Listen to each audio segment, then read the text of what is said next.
اب تمہاری شادی ہونے والی ہیں، تو آنے والی کو دیکھو نا کتنی بڑی قربانی کر کے آ رہی ہے، گھر، ماں باپ، بہن بھائی، سہیلیاں، ماحول، ہر چیز چھوڑ کے وہ آ رہی.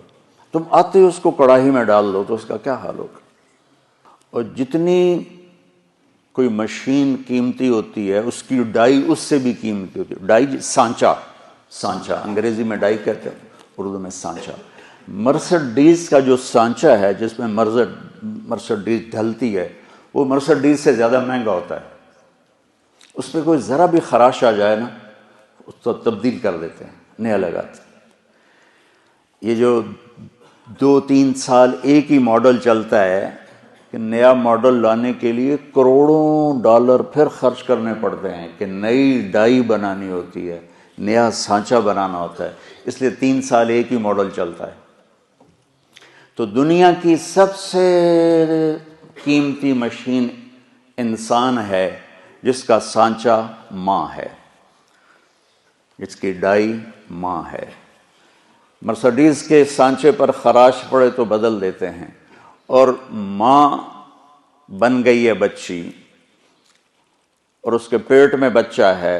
سسر اس کو ڈانٹ رہا ہے، ساس اس کو ڈانٹ رہی ہے، نندیں اس کو ڈانٹ رہی ہیں، دیور اس کو ڈانٹ رہے ہیں، خامد اس کو ڈانٹ رہا ہے. تو ڈائی اندر میں تو پرزے ہو گئی نا. آج کل بچے پیدائشی ڈپریشن کا شکار ہیں کہ ماؤں پر وہ تشدد ہوتا ہے ماحول. کہیں اس کا الٹ بھی ہو جاتا ہے لیکن وہ بہت کم ہے کہ آنے والی بڑی زوردار ہوتی سارے نے بلا لیں دی، لیکن یہ بہت کم ہے. زیادہ یہی ہے کہ آنے والی ایک عذاب میں پھنس جاتی. تو اس لیے میں نے کہا بیٹا ہمارا دین ہمیں کہتا ہے کہ لڑکا بھی گھر چھوڑے لڑکی بھی گھر چھوڑے اور اپنا الگ گھر بسائیں تاکہ 2 کے مسائل ہوں. اب جو بیچاری جاتی ہے وہ سارے گھر کی خدمت اس کے ذمہ ہو جاتی، ماں کی بھی کرے، ساس کی بھی کرے، سسر کی بھی کرے، اور خامند کی بھی کرے، خامند کی بہنوں کی بھی کرے، گھر کے برتن بھی صاف کرے، جھاڑو بھی دے، سارے کام اس کے ذمہ ہوتے.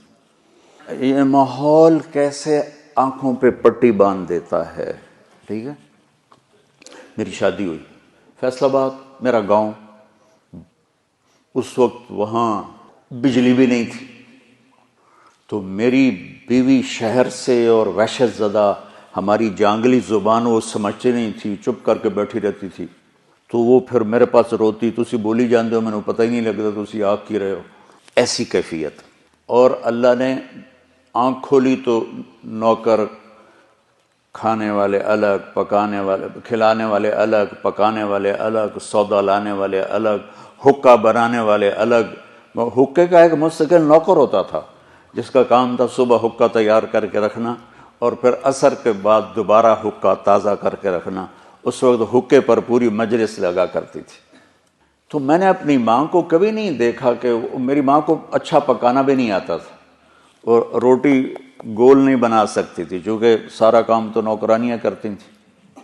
تو میری ماں کو کوکنگ نہیں آتی تھی اور نہ ہی کوئی روٹی پکانی آتی تھی. بطور عورت تھوڑا بہت وہ جانتی تھی لیکن چونکہ کام کرنے والیاں ہوتی تھیں تو ان کو بھی ضرورت نہیں پڑی.